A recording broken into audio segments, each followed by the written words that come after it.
Nesakyt turbūt to bairių. Sveiki, gerbiami rajūnai, sveiki, sveikiausi, jau daug kartų mes jūs mokėme, kaip... Sveiki rajūnai ir eiliniai rajanai. Nu, mes mokėme, kaip maitintis skaniai, šį kartą pasimokykime, kaip... Čia aš pas vieną vestuvininką radau, sąsiuvinį vestuvininką. Šapauską iš Vilniaus, turbūt tokį bairį. Geras vestuvės muzikantas, labai teisingas muzikantas, galite užsisakyti.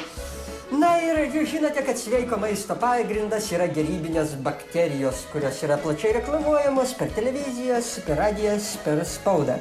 Ir šiandien mes pasimokinsime, kaip namų sąlygomis pasidaryti namudinio aktimėlio. Dar tą progą pasakėlė apie bjaurųjį ančiuką.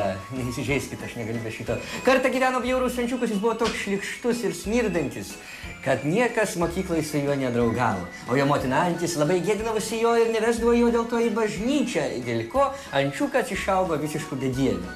Na, jūs babytė čia savo stiliuje, kai sakoma.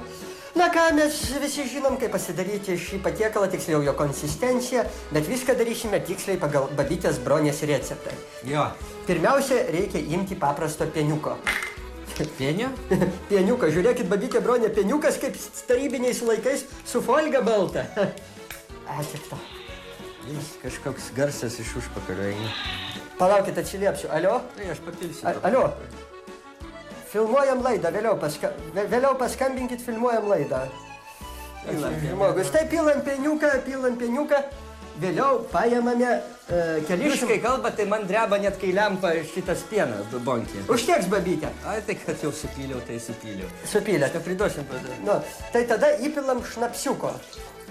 Jogurto konsistencijai. Šnapsiuko, va, operatorius parodom šnapsiuko, kad įpilam šnapsiuko. Vėliau babytės Bronės receptų knygoje žiūrim, kad mums reikia acto. Actuko. Mes atlupam actuką. Tinka bet koks ryžių, ar tinka vynuogių actas. Smegmos actas labai. Taip. Ir reikia kiaulės tulžies.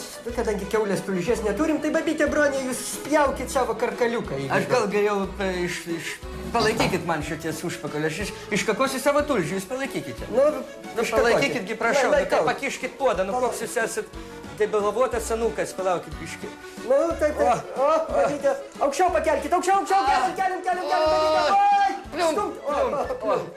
O, taip, va. Bet kaip aš be tulžies gyvensiu dabar? Nieko tokio, babytė. Aha, pagal receptuką mums reikia pakratyti tą pieną ir svarbiausia... Pabliurbaliuoti. Ir svarbiausia, kas lieka mūsų gamyboje, tai yra bakterijos. Taigi ančiukas. Vairuotojai ančiuką išlaipindavo iš visuomeninio transporto dėl to, kad jis buvo baisiai negražus. Lapės kategoriškai atsisakydavo jį gaudyti ir valgyti. Na, o antelės nenorėdavo dėti nuo jo kiaušinių, norėdamas, kad jų palikuonys nebūtų bjaurūs. Nu, mes toliau gilinamės į receptuką ir žiūrim, kas yra pas mumis didžiausi bakterijų nešiotojai. Žinoma, kad žiurkės. Žydai. Ne, žiurkės. Žydai. Nereikia. Po to iškirpsiu, žinot. Dėl viso pikto. Žiurkę turime, kuri nuo savo bakterijų eina ir... Jinai pampsta nuo savo bakterijų. Taip, ir numiršta. A dėl ko įvyksta? Už tai, kad blogos žiurkės nešioja blogas bakterijas. O geros žiurkės... Ir žarnyno lazdeles.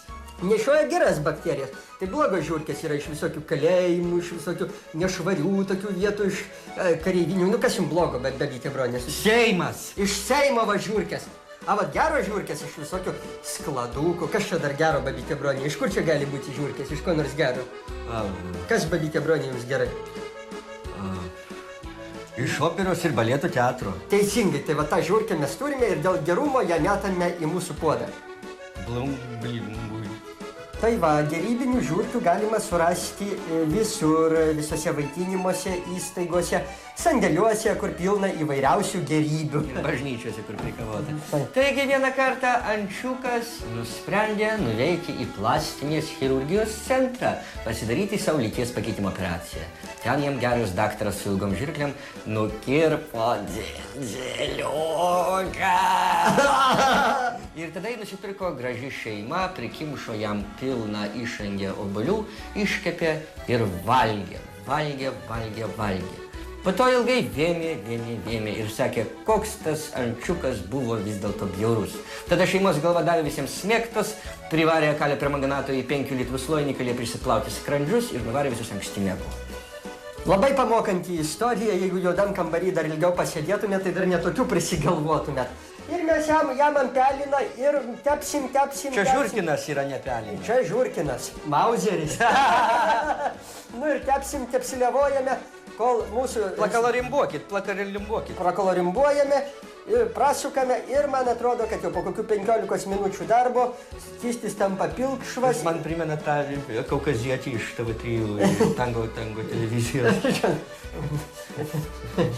Nu tai labai ačiū. Nu tai va, kada jau skystis paruošamas, įsteikiamas į stalą, galite gerti, nes tada jūsų gerybinės bakterijos suvalgo visas šlakus, gerasias bakterijas, visus kitus dalykus, lieka tik vieninteliai vitaminai, nes gerosios bakterijos nuo vitaminų vemia. Ir nebijokit būti bjaurais ančiukas, dažnas iš mūsų yra labai negražus žmogus, ką jau padarysite, visiems Dievas atsiakėjo didelio grožio. Ir bjaurasis ančiukas, žiūrėkit, gali būti naudingas visuomeniai, gali dirbti asenizatoriumi, išvežioti. Prisišnekėjai. Ne.